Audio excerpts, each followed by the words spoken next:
Hi, I'm Mitch Gallagher. Welcome to the Sweetwater Minute. This week on the Sweetwater Minute, we have the honor of being joined by Chris Broderick from Megadeth. Thanks for coming in, man. Appreciate you being here. Yeah. Now, you're here for a clinic with Dave Ellefson, Right. showing your new Jackson Signature model guitars. This baby right here. That's right. We're going to come back and talk about that in just a second. But I want to take a step back. Okay. You're originally from Colorado. Correct. And you started playing guitar at about 11. How did you get started playing? Well, I had, if you want the long story, I'll make the long story short. Okay.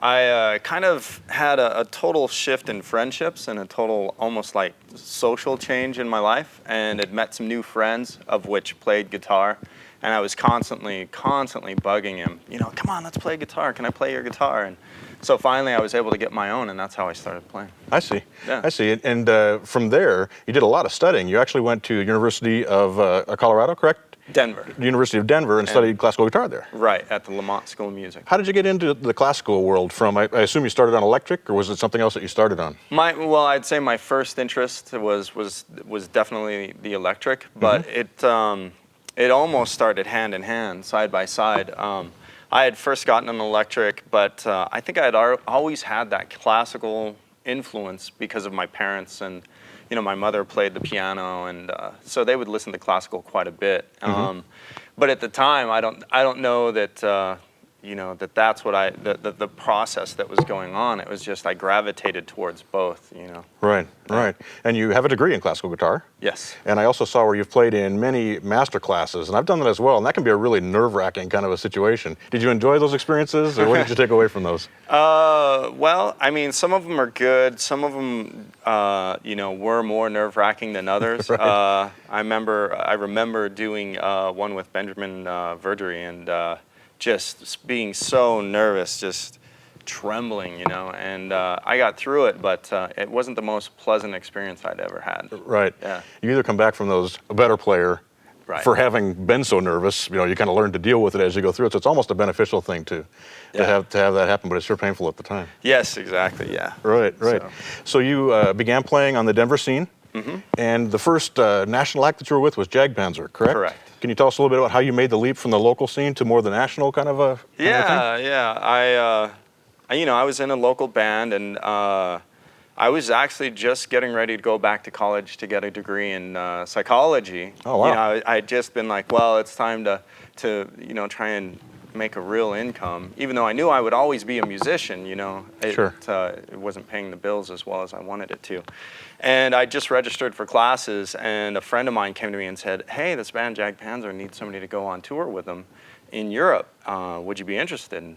And I was like, nah, tell them no, because I just, you know, registered for classes. And then that night, they had, you know, he'd probably told them, and I was thinking about it, and I was like, you know what, colleges are always there. You know, they will always be there, and this opportunity won't. Sure. So I called him, I got their number, got in contact with him, and went down and started working with them. And so, yeah, we had a good run. Right. You did 4 albums with them? I think it's even more than that. Yeah? Yeah. Now, simultaneously, you were also touring, for at least part of that tenure, you were touring with Nevermore, correct? Correct. And was that association through the Jagpanzer? Yeah, it was through playing some of the same festivals and things like that. And I was a big fan of Jeff Loomis and, you know, Van Williams, and loved what they did. And, you know, when, you know, I hung out with them, they were cool guys. So it just seemed to make sense when they needed you know, a touring guitarist that I fill in. Right.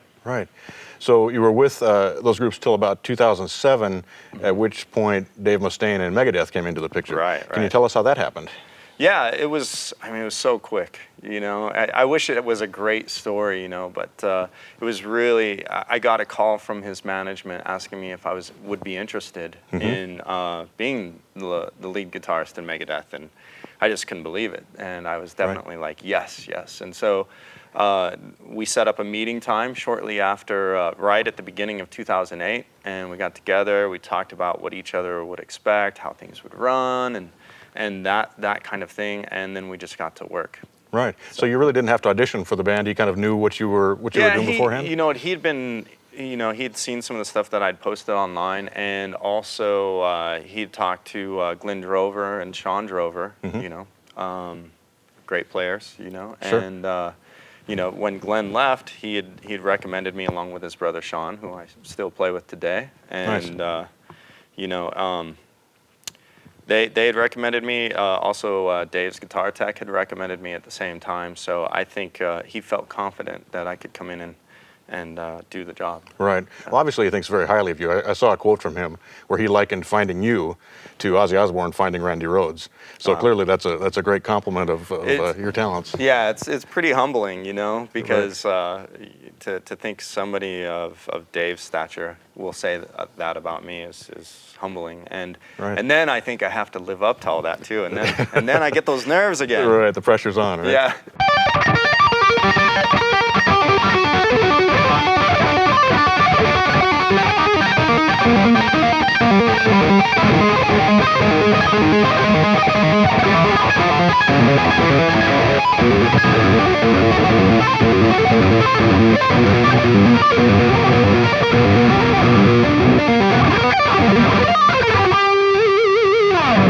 Now you, in addition to all the playing that you do, you're also active as a teacher. Yes. On your website, you offer lessons. Can you talk a little bit about how you got into doing the online lessons and what you're doing with that? Yeah, I remember a long time ago, this was probably 2003, talking to one of my IT students that I had at the time about the idea of teaching through an instant messenger video chat.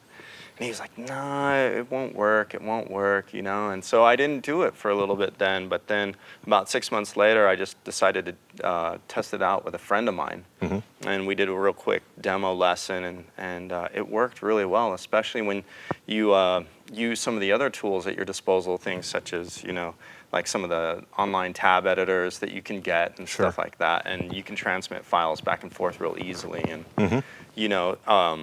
just there's so many tools at your disposal, today. And so now I'm using, I've been doing it ever since then, and it's almost like being in the same room. The only difference is when, you're playing together, the latency issue means that I have to count it off and then they're going to play with me. But by the time I hear the audio back from them, I'm not going to be able to tell how well they execute it rhythmically or anything like that. But I always tell my students that they should be honest with me because it's only going to benefit them. So right. Are you able to do a lot of lessons with the schedule that you have with Megadeth and other things that you're doing? Yeah, it's off and on. Whenever I'm on tour or I'm doing anything band related, I have to take the time off from teaching. Sure. Like right now. You can get back to it after you have the clinic tonight, right? Yeah, exactly. Right. No, I think they're all very understanding, and most of my students, a lot of them, they know the music business and how hard it is to really become a part of it and really, be able to do what you love. And so I think they give me a little bit of leeway in that sense. Right. Yeah. Right. Now, one of the things that I found interesting when I was checking out some of your stuff online, the lessons and the tutorials and things that you've done, is there's a lot of metal guys who are, say, they're classically influenced and have pursued that kind of thing, but the background that you bring to that and the knowledge with your degree and things seems to be on a different level than everybody else. And I even noticed some technical things, like the way that you do artificial harmonics. Yeah. Using your ring finger and things is very different from the way most electric guitar players would play an artificial harmonic. Right. Yeah. But also just the theory behind what you're doing, because in one of your lessons you mentioned a Neapolitan chord. Right. And I've seen that very rarely among other guys who are doing more just traditional shredding kind of stuff. How do you feel that informs the way that you compose and the way that you work up your solos and things? I think it's first of all, the thing about theory is that it wasn't invented before the feel or the sound was. It was the observation of what sounded good. And I always tell people to understand that, because a lot of people are like, well, if you know theory, you have no feel. But theory is just the observation of that. And so when you use theory, one, you start to hear in theory. When I hear a melody in my head, I can start to say, oh, okay, that's a 1, 3, 4, 5, 7, 1 in this particular key or something like that, and then play it before I even have to touch the fretboard. I don't have to hunt and peck for the notes. Right. Or you'll hear a chord progression and you'll be able to call that out. And then it gives you the ability to extrapolate new ideas that you wouldn't hear otherwise. You can say, oh, you know what? I've never messed with an augmented 6 chord or trying to use them as some funky tritone substitution or something like that. Right. So let's try that. Let's see what that does. Mm-hmm. And I always stumble on those little things like that. Mm-hmm. And so I love to explore that way and see what kind of tonal results those yield. Right, right. And once you have that knowledge ingrained, then it's kind of natural, and you can kind of pursue that stuff without having to think about it quite so much. Yeah. So it opens up all those doors to innovation, if you will. Exactly. Yeah, right. Now, the other thing that I thought was really intriguing in your playing, as I've watched, is your 8-finger tapping is highly developed. Oh, thank you. How did you work up that technique?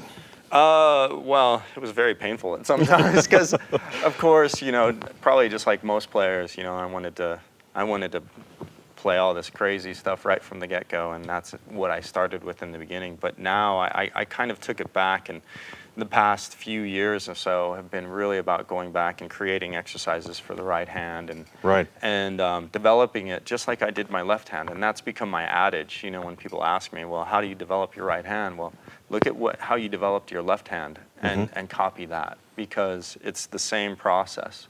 Right. And so to this day, a lot of times, if I look at like how I would do something with the left hand, then I'll mimic it with the right hand, and it actually helps. It's almost like having your own teacher right there. Right. Yeah. Right. One of the things that I thought was interesting is that there are guys who do the 8-finger tapping with clean sound, but you do it with a high gain sound as well. Right. And I was noticing the way that you control that with your right hand. Can you talk about that a little bit? Yeah, it's somewhat difficult, but it'll be almost kind of like this light damping sometimes when you're. Can you hit 2 for me? Sure. Thanks.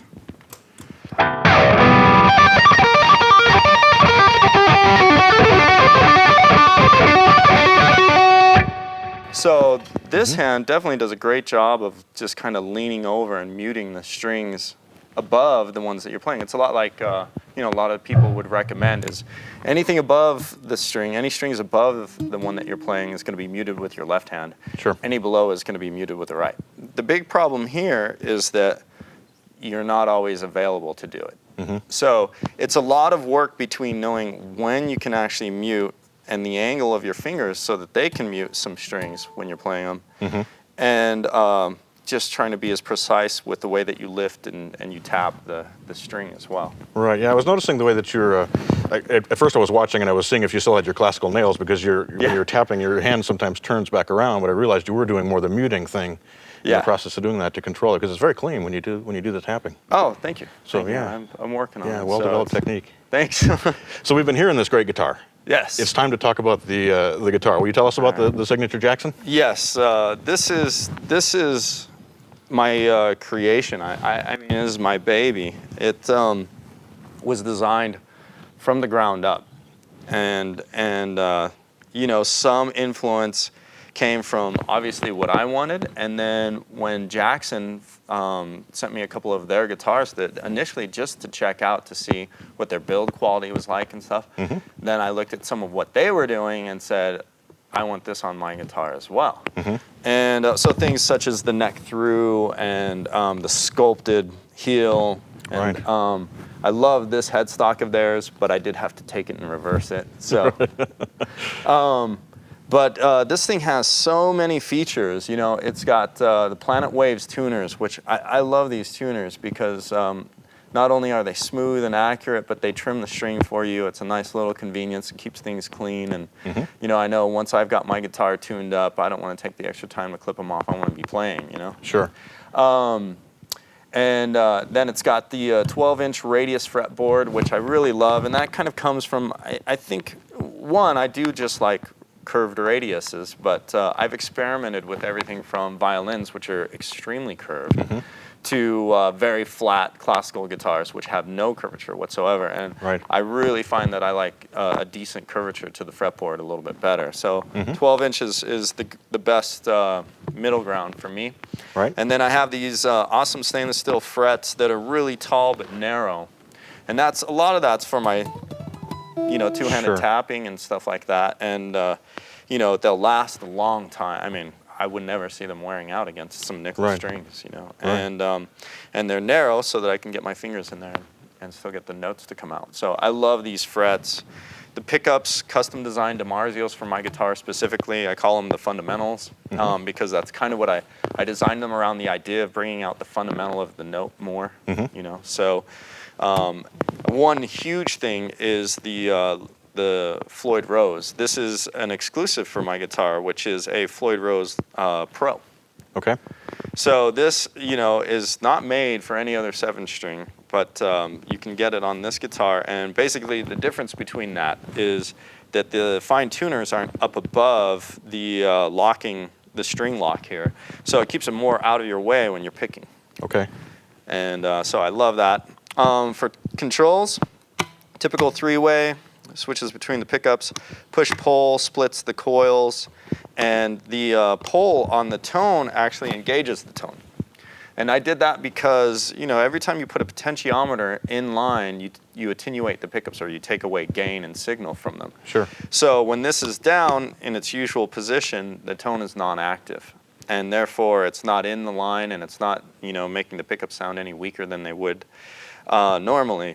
When you pull it, though, you get the tone in there. And one cool feature I really like about that is if you have that sweet spot for the tone control, you can put it there, push it down, and when you need it, just pull it up. Like a preset. Yeah, exactly.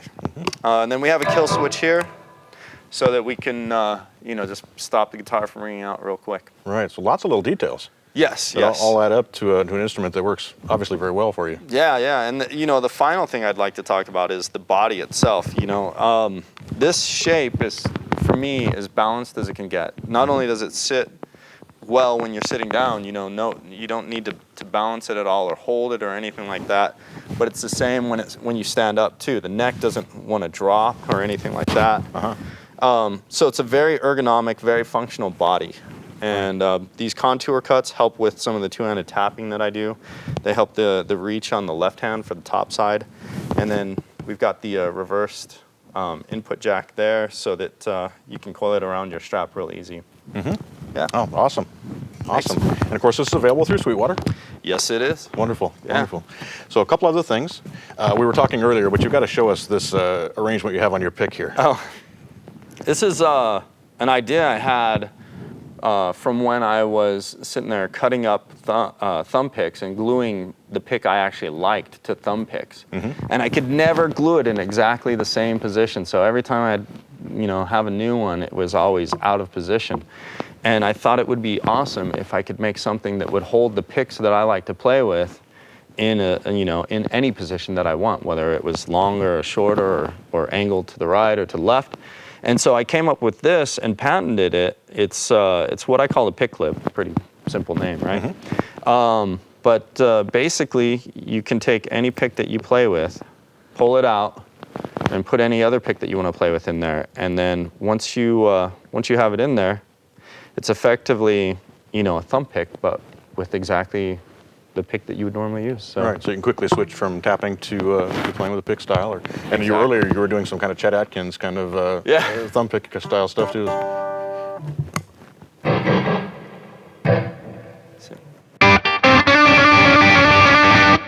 Yeah. Right. Allows you to do a lot of things. Yeah. Right, very clever.